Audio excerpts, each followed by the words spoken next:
All right, in today's video, we're going to be taking a look at how you can take a basic 3D model, paint it up in Substance 3D Painter, and integrate it into a Firefly background that you compose very quickly and very easily. So, without much further ado, let's get into it.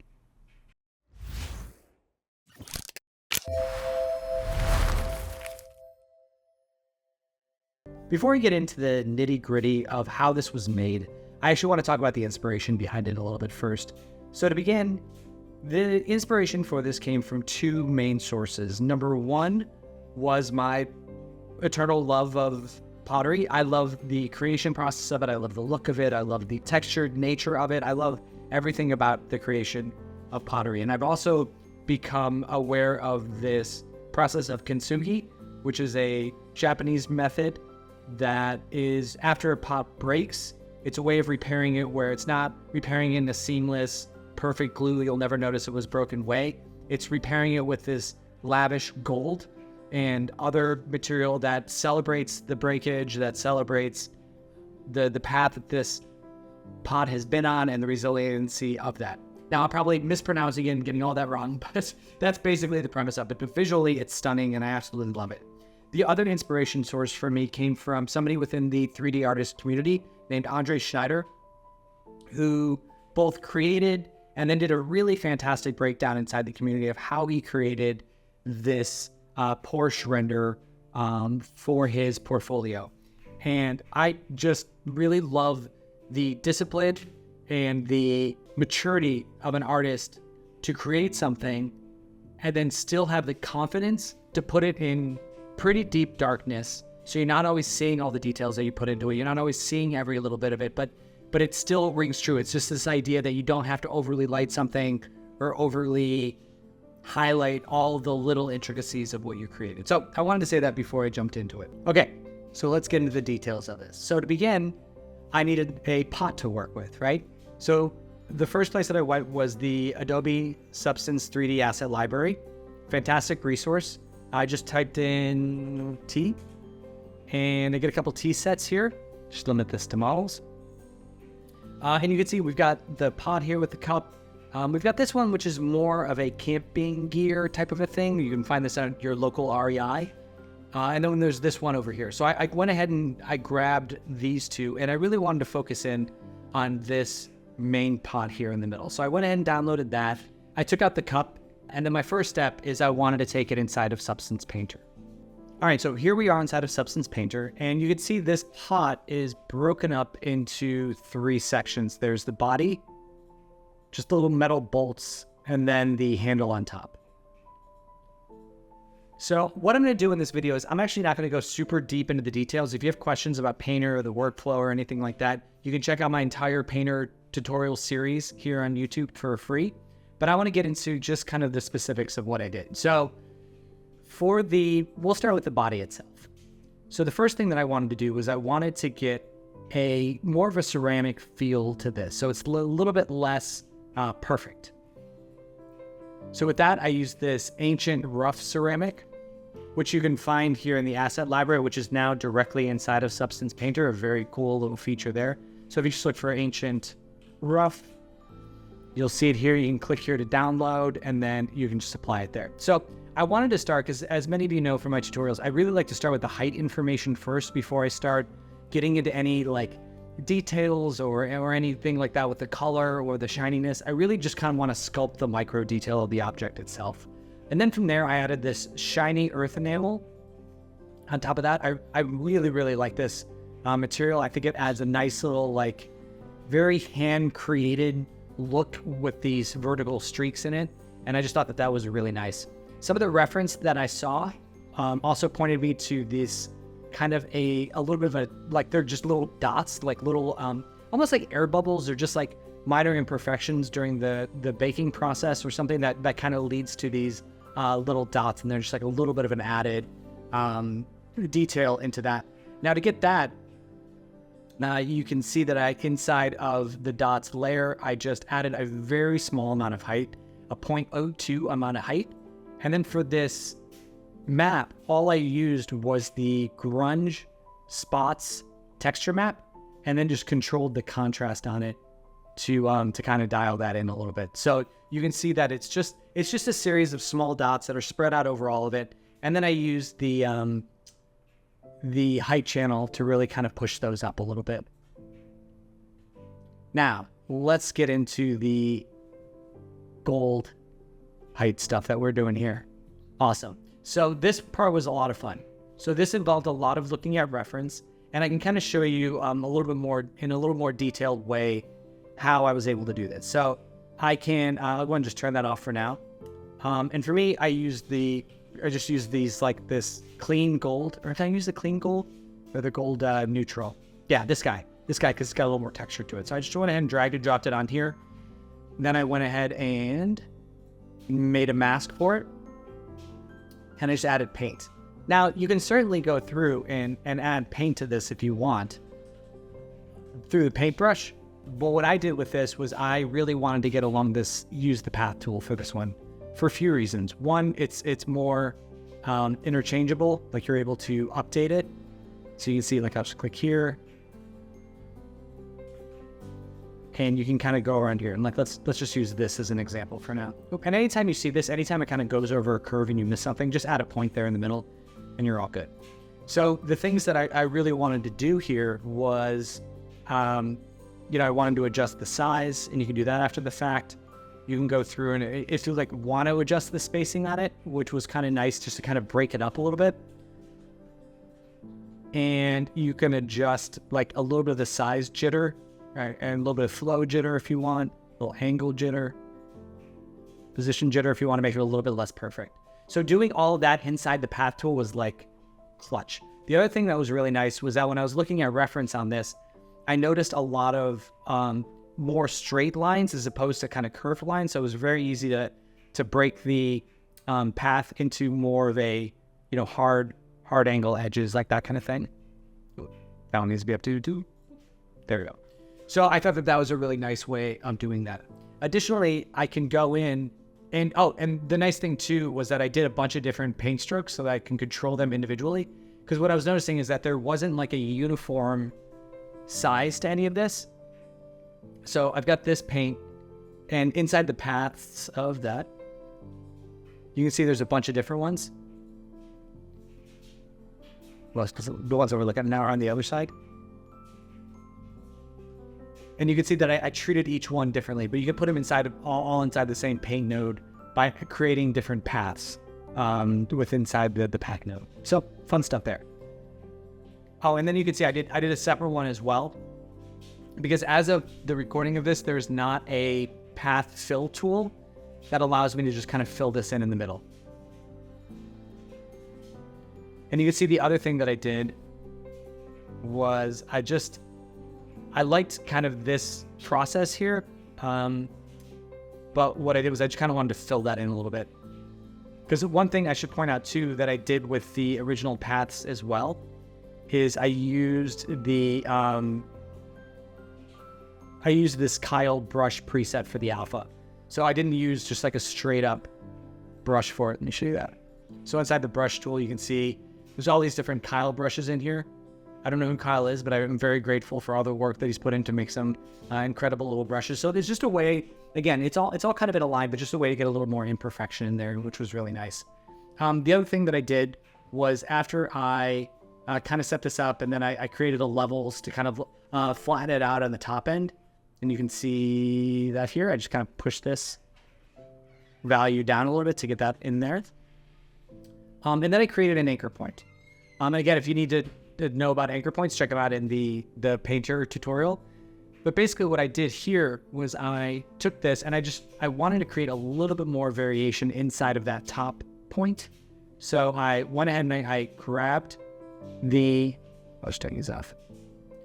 I grabbed this grunge and I just wanted to add it everywhere, but I wanted to keep it just inside the painted areas. And so I did that, and then I just blurred it just a touch to get a little more imperfection. The idea, again, it's not a major difference, but it's just enough so it's not super flat in those areas. There's a little bit of imperfection in there as well. So that's pretty much it for the base. And then on top of that, we got the bolt, which I just wanted to have a nice kind of dark chrome plate on there. So I just added the chrome plated clean, took down the color, easy peasy. And then for the handle, some of the reference I saw showed kind of a leather strap with a raw leather on the side of it. So I just kind of started by adding this JR Ebony leather vintage material that I got from a lovely user on ArtStation. So if you want, that's available for purchase. You can buy those as well. And then I can also throw in this leather skin here on the side. And I just use masks to isolate the two. So if you, again, super simply, if you want to isolate, the way that I isolated them here was I utilized the UV islands on this. So you can see here's all the UVs for the strap. You can see how it's broken up between two of them. So if I wanted to, I can just make a black mask, paint it, and then I can select it based on UV island by selecting this polygon fill with the paintbrush and then saying UV chunk fill. So now I can select here or here. I can take them away by making this color black, or you can get the X as in X-Men to get that to switch off. So for the size, I just did this and this, and then for the other parts of the leather, I just did the top and bottom. So easy peasy there. Here we go. All right, so that is the existence and creation of this pot.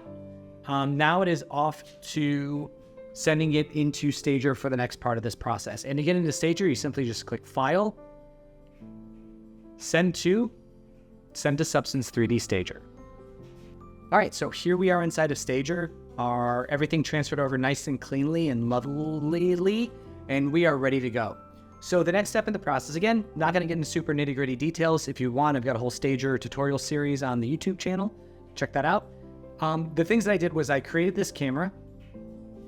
And one of the things that I realized about my own work was that I've been doing a lot of horizontal stuff because I record tutorials, and frankly, it's just easier to edit them in than trying to get a vertical image into anyway, I wanted to break that because that's a really terrible reason to do something. And so I wanted to put this pot right inside of a vertical image and kind of create it that way. Now, again, I was thinking in my head that I wanted to create a generative AI surroundings for this that was really around a dark, kind of a moody thing, but I wanted it to be contextualized with this Japanese teapot. So I wanted to make like a Japanese, kind of like a timeless scene of like a Japanese tea room. So I really wanted to dive into that a little bit. And as many of you that are watching this are probably creatives as well, and probably don't like just the idea of dialing up any old random AI generated image. So I really wanted to compose that. So the steps that I take to composing my Gen AI image is this.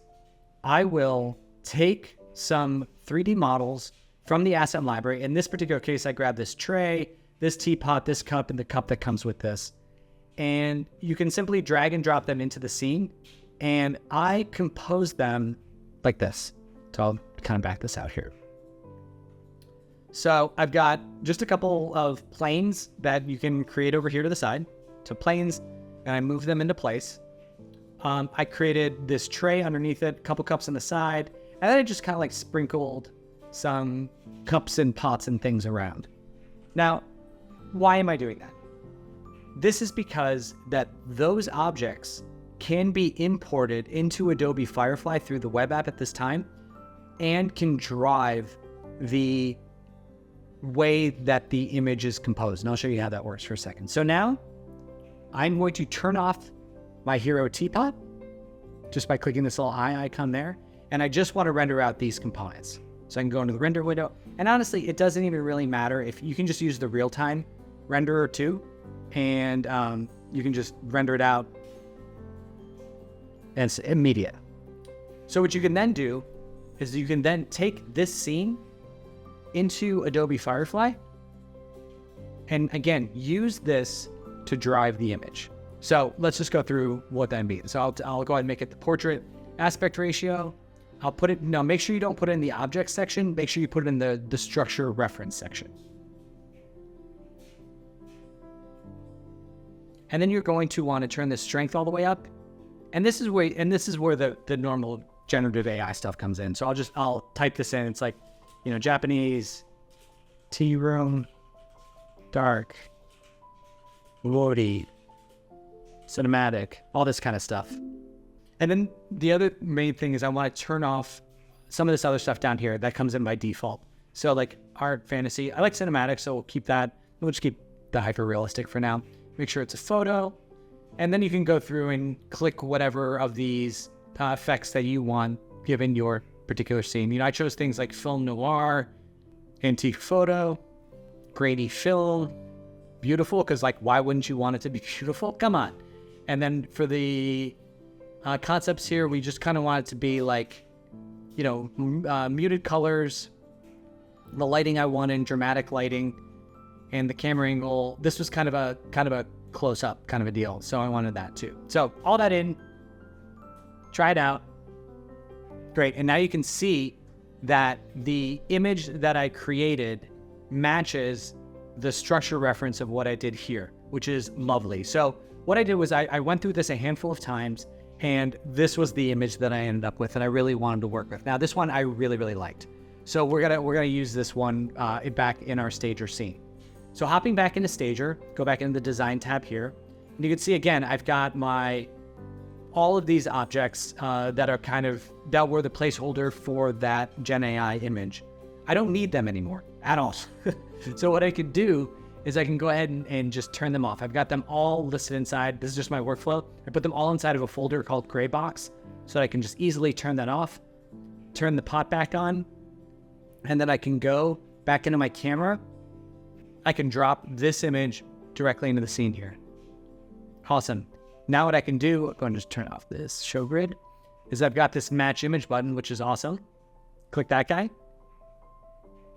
And I don't need to worry about matching the camera perspective because I already know that it's in line with it, right? So here we go. Awesome. Now it's down in the ground here. I actually wanted to kind of move it up and away from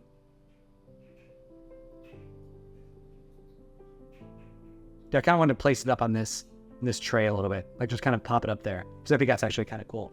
So I went ahead and put it up there, and now you're seeing the lighting on this is a little bit overly lit based on what I want. And also it doesn't really make sense, and I know that it does a good job of getting the scene. Like it does some really cool stuff. Like you can see the reflection of this tray up in it, which is so dope. It's such a huge help to get that like reflection of the environment back into the object is so cool.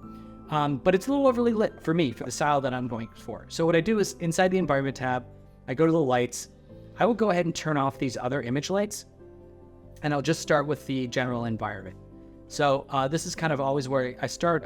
I want this to pick up some of the detail in there, and I do like highlighting the gold, but I don't need to see every little bit of everything, right? I think that's totally fine. The other things that I did was I just went ahead and deleted the image lights that came with it because I wanted to start from scratch. And then you can click this plus icon to start doing this. So I like using these for my match image for a couple reasons. One is that it doesn't affect the ground plane. Like it allows me to keep integrating, and I get the shadow and everything's working out really well. The other thing is that I love these slider controls of the rotation, the height, the size. It makes a lot of sense to me to work this way and what I want to do. So, and I can also change the shape of this. So this is the key light that's more matching this window. So I'll make it square, and I want to add a hotspot. I want that to be a little bit bright. So it's kind of rimming up back there. And then additionally, I want to just kind of make sure I'm getting the exterior shape of this. And so I added another one, and this one's going to be more for like the rim light. So I'll just kick that around the side, lower down that height a lot. And again, this isn't necessarily tied to a light source. So I really want to take down the intensity of that, just because it's really just a matter of getting a small amount of just so you can read the profile of all this. And this is the basic setup that I had, right? So now I've got this lit, I've got it set up the way that I want. It's integrated into this Firefly background. Awesome. Now it's up to rendering. So what I did was I went ahead and I rendered this out as a Photoshop file. It's key. Always render it out as a Photoshop file. And let's go ahead and take a look at what we get in Photoshop. All right, so here we are with our rendered image inside of Photoshop. Now, the first thing that you're going to notice, or the first thing that I noticed when I looked at this out of context, and it's like, oh man, this composition is a little bit imbalanced. Like it's because I moved the pot away from my original location, it's now a little bit off center. So what I did was I went ahead and I just kind of did that, expanding the crop of this and then used the generative fill option inside of Photoshop to go ahead and expand that space out a little bit. And I started with that, and it wasn't enough, so I went ahead and just added a little bit more. Let's see, where's it? A little bit more. A little bit more. There we go. All right, cool. So the one thing that I started to notice was that, like, I'm not crazy about this kind of smoke area that was happening there, so I went in and took that away. Also not crazy about this random post that's just kind of there and not connected to anything, so I took that away as well. And then I went through and I didn't, so I was kind of like, okay, that background is a little bit, it's dark and awesome, but it's also just like missing a little bit of the void. It feels like a little bit of the void. So I went ahead and threw in just like you can see it here. I put a painting in, but I didn't want it to be that bright. So I dropped the opacity way down to like 5, I think. And yeah, and then so just to kind of hint that there was more in the space. Again, leaning into this idea of subtlety and all that. I went ahead and then this was just some light rays that I added in here. Very, very easily done. I'm gonna go ahead and turn up the opacity all the way here. This is just kind of a copied and blurred version of that window that's being added back in. And then I went ahead and I didn't like this bright spot right there, so I just kind of took that out with a little bit of a, again, another subtler Gen AI thing through the generative fill. And then my last step was I went ahead and put in a little bit extra smoke. I went ahead and put in a little bit more brightness because one of the things about the window is I felt like it was a little bit dull and muted. So I wanted to push that up a little bit, get a little more rim light. But again, I just wanted to highlight these kind of gold bits and hide some of the rest of it. So just kind of getting the shape and seeing that, which I think worked out really well. Now, for the very last step in the process, I am implementing a new tool I'd never tried before called Magnific. It's an AI tool that exists online that basically takes your work and uses AI to just add some subtle detail, and it calls it up-resing it, but it's essentially just adding some detail. So it's got this lovely little swipe feature that you can swipe through it and see the before and after. So if you look at some of the components of this, now I really like using this again on AI images as well as on just some like simple 3D renders, because it really does help add a level of detail to it. Now, do I always use it in its entirety? No, I do not. So in this particular case, what I did was I downloaded this component and just some basic things about it. You upload your image here, you set your scale factor, you optimize it for the type of image that you create. You can write a prompt. It's helpful to pair up the prompts if you use a prompt for something else. And then the creativity is just like how much weirdness they want to add in. HDR is making it more photorealistic, but it can get pretty blotchy really quickly if you turn that up. Resemblance is how much it matches your original. And then this fractality is, am I saying that right? Fractality? It controls the strength and the prompt interest. You can read through this. It's a little bit more of a finite control of it. So then you upscale it. And the thing that I do is I downloaded this and then I mixed it into my original render with a little bit more detail. And then the last thing I did is I just want to add a little bit extra God rays in there and a little bit of extra light to the overall scene, just to kind of, soften it up, make it feel a little bit more details. So that's it. That's how I ended up with this final image. It's a lovely combination of using traditional 3D tools along with some workflows that allow you to truly control the generative AI output to give you a final image that is in your original vision and kind of helps you create the things that you want to create. All right, that is all for today. If you have any questions, comments, anything like that, make sure you throw them in the comments section down below. If you were looking for some additional information, you can check out my newsletter, the 3D Artist newsletter. There's a link to subscribe for free in the information down below this video, as well as I have an online community called the 3D Artist Community. If you are interested in collaborating and working and learning from some of your peers in the industry. So that's all for today again, and I look forward to talking to you again soon. All right, be good, everyone.